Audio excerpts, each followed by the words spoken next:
أريد أن أقف على حصلة الجيران مع فريق نهضة بركان.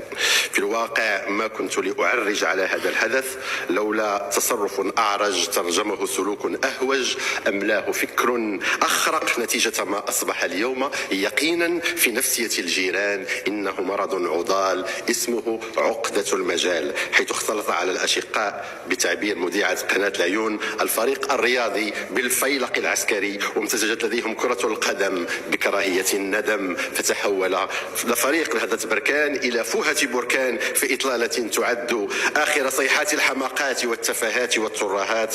مسرحية القميص بكل ما تضمنته من بدع طالت مفهوم السيادة دليل واضح على أن متلازمة الجار مع قميص نهضة بركان تجاوزت الكاف والكان، وأصبحت تستدعي خبراء منظمة الصحة العالمية في مجال السلامة العقلية. وهل من مرض أخطر من أن يتم